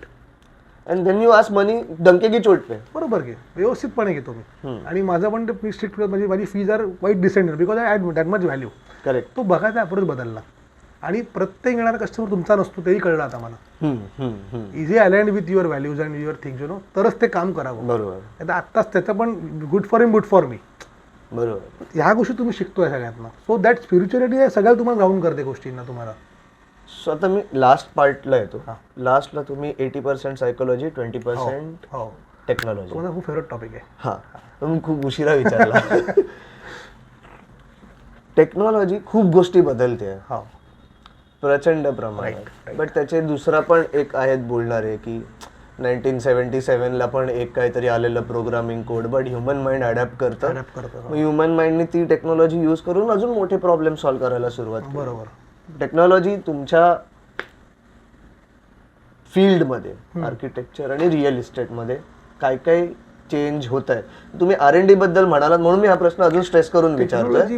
Me book वाचलेलं only paranoid survive. Okay. So you need to be paranoid about what is happening. Paranoid in a good sense. तुमच्या इंडस्ट्रीमध्ये काय चाललंय. आता जर आपण फक्त बोललो टेक्नॉलॉजीचं, तर आजकाल कन्स्ट्रक्शनमध्ये ग्रीन बिल्डिंग्स खूप चांगले येत आहेत. Green buildings, okay, IGBC registered building असतात. त्याचे बरेचसे तुम्ही you can use it your eco friendly building म्हणतो आपण त्याला. आणि हे तुम्ही रेग्युलर, आता मी माझं आत्ताच सध्या एक अशी झालं 1-to-1 झालं माझं आत्ता, म्हणजे याच्या व्हिडिओ झूम कॉलवरती आम्हाला आमची बिल्डिंग झूम बिल्डिंग करायचा प्रयत्न करतोय to make the green building. Simple गोष्टी आहेत त्या. Small technology but smart application basically. जर तुम्ही ते प्रॉपरली केलं तर इट कॅन डू. तो टेक्नॉलॉजी वाईज आता सॉफ्टवेअर नवीन येत आहेत. There are new eco friendly materials, there are new. आणि कन्स्ट्रक्शनला तर I will say every day something new येतात. टेक्नॉलॉजी मटेरियल्स तर खूप नवीन येतात. मग ह्याच्यामध्ये दोन गोष्टी असतील. एक प्लॅनिंग फेज मध्ये टेक्नॉलॉजीचा यूज असेल हो. आणि एक एक्झिक्युशन फेज मध्ये. प्लॅनिंग फेज मध्ये जो असेल तो मेजॉरिटी बेस्ड ऑन सॉफ्टवेअर आणि एक्झिक्युशन मेकॅनिकल. पण त्याचं नॉलेज तुम्हाला थरो असणं important from planning stage only. Planning तुम्हाला जर ते मटेरियल अवेलेबल आहे का, ते लावायला माणसं आहेत का, स्किल्ड लेबर्स आहेत का, इज इट कॉस्ट इफेक्टिव्ह आहे का, युजर फ्रेंडली आहे का, नंतर त्याचा सस्टेनेबल किती मटेरियल, तो त्याच्यानंतर सर्व्हिसिंग कॉस्ट किती आहे. सो देर आर 10 पॅरामीटर्स जे तुम्ही जेव्हा एखादी नवीन आयडिया घेतात वापरायला, there are 10 checks you have to see. If that passes, even if 8 to 9 checks you can use it. Okay. आणि ह्याच्यात मी जे दिलं आहे टेक्नॉलॉजी आणि हे, दॅट इज समथिंग थोडं डिफरंट आहे. आता मी तुम्हाला पुस्तकात सांगतो. एक टॉपिक आहे म्हणजे why do we find intelligent strugglers. लोक खूप हुशार असतात. They are brilliant minded. They are very fast in grasping things. They are fast in executing. They are fast in understanding things. But ते बऱ्यापैकी सक्सेसफुल किंवा म्हणू शकतो की पाय ते करू शकत नाहीत. ते वॉज माय सायकोलॉजी. तुमचं ते सायकोलॉजी विचार करत नाही की जेव्हा मी एखादी गोष्ट करतोय ती राईट गोष्ट करणं, पण राईट टाईम आहे का, राईट प्लेस आहे का, राईट पर्सन आहे का, आणि राईट वे आहे का. सो त्या बऱ्याच गोष्टी याच्यामध्ये आहेत की तुम्ही जेव्हा एखादा बेसिकली एंटरप्रेनर जेव्हा एखाद्या कंपनीचा बनवायचा प्रयत्न करतो, तर टेक्नॉलॉजिकल जेवढं लक्ष देतो तेवढं सायकोलॉजिकल लोकांचा माइंडसेट. बेसिकली माझा पर्सनली मी जो बिझनेस करतो, I have a customer centric approach. कायम कस्टमरला काय हवं आहे. करेक्ट. तो मग भले he can be buying a flat from me, he can be designing is bungalow from me, he can be planning a project from me. त्यांना काय हवं आहे. आणि जर त्यांची गरज जर रॉंग आहे, आय एज्युकेट देम फर्स्ट की हे तुम्ही करताय, पण माझ्या मते हे असं नाही, असं व्हायला पाहिजे. नॉर्मली काय होतं की बरेचसे जे हुशार व्यक्ती असतात ते आपलंच रिन्फोर्स करतात. करेक्ट. हेच करा, यातला एक्सपर्ट मी आहे, तुम्ही सांगणार आहे मला कोण, तुम्ही माझ्याकडे आला. तो थोडासा माझ्या मते तो अप्रोच असं नाही पाहिजे. You have to make it in psychology point of की टेक्नॉलॉजी आणि सायकोलॉजी जेव्हा एकत्र येते ना, तेव्हा it's a different game. Okay. It's a different ball game. तुम्हाला तो एक आहे ना, काय म्हणतो त्याला, पण ती पल्स कळली पाहिजे मार्केटची, की मार्केट कुठे चाललंय, लोकांना तुम्हाला काय हवं आहे, कसं हवं आहे. If you can crack it ना, टेक्नॉलॉजी सपोर्ट यू तसं anyways you get a support technology. You can hire the best talents in the market. You can make them were you can train them, empower them, enable them. You can do it. But psychology तुम्हालाच आणली पाहिजे की मार्केटला काय गरज आहे ते. So त्याच्याबद्दल त्या लास्टच्या एपिसोडमध्ये आहे, त्या लास्टच्या चॅप्टरमध्ये. सो ओव्हरऑल आपण आता लास्ट चॅप्टर पर्यंत पोहोचलो. जेवढ्या गप्पा मारल्या माझ्या मते त्या बुक बद्दल. त्याच्यामध्ये मला अजून सांगा की मी एकटा करत नाही, म्हणजे बायको पण करते. म्हणजे आधी मी एकटा करायला चालू केलेलं, नंतर मग तिला पण ते आवडायला चालू हळू. मग शी पण तिचं मेडिटेशन, रायटिंग तिथे पण चालू केले जातात. ते बसल्यात तिकडे मागे. ते मी तेच मला कळलं. ते त्याच्यामध्ये पण तुम्ही लिहिलंय ना, सगळ्यांना थँक्यू थँक्यू थँक्यू थँक्यू बोललात. आणि मग मी विचार करत होतो बायकोला का नाही थँक्यू बोललंय अजून. सर्वात शेवटी लिहिलंय, तर तुमचं पण आता परत सर्वात शेवटी झालं. कसं ना, एक मेजर बॅकअप असतो तुमचा, मेजर सपोर्ट कायम शेवटला असतो. यू आर व्हेरी चालाक bro. So one reason why, मी प्रश्न वेगळा विचारणार होतो, थोडा रिफ्रेश करतो. वाय एक एंटरप्रेनर, एका व्यावसायिकाने हे बुक का वाचावं, ओके, आणि एका जॉबला जाणाऱ्या माणसाने का वाचावं. ओके. आणि एखाद्या हाऊसवाईफने का वाचावं. ओके, आता आपण म्हणू एंटरप्रेनरचं. When entrepreneur starts his company there are so many things he has to take into account. भरपूर गोष्टी असतात. या बुकमध्ये बेसिकली फ्रॉम म्हणजे how you should not try to be perfect in things. Entrepreneur should be progressive not perfectionist. त्याच्यामध्ये दिलेलं आहे what values you can adapt आणि what value you can change also. एखादा एंटरप्रेनरला if you want to climb the steps of success ना, you have to change your value also. समजा मी एखादं लांबचं काम करतो, माझ्याकरता व्हॅल्यू फॅमिली आहे, तर मला काही वेळाकरता फॅमिलीचा हट्ट बाजूला ठेवून कामाची व्हॅल्यू वाढून जायला लागतं मला. So it's also about tweaking your values also in rights obviously. त्यानंतर how can you be a goal oriented person, habit oriented person. आपल्याला एंटरप्रेनर हा सक्सेसफुल व्हायला he needs to be very discipline आणि त्याकरता habits are very main part. मग ह्या सगळ्या गोष्टी याच्यात दिल्या की एंटरप्रेनर्सला कसं मग आणि कसं एव्हरीबडी रिलेट त्यांना करेल ते. कारण प्रत्येक एंटरप्रेनर हा म्हणजे आज पण प्रत्येक एंटरप्रेनरच्या आयुष्यामध्ये रोज घडत असतात नवीन गोष्टी. तर प्रत्येक तुम्ही दिवसात डायरी जरी काढली आपण डायरी प्रत्येकाची एक बुक बनते. हे मला नंतर कळलं की 365 पानं वाचा एंटरप्रेनरची, तुम्ही रिफ्रेश करा, त्याला रिअसेंबल करा, एक बुक बनते तुमची.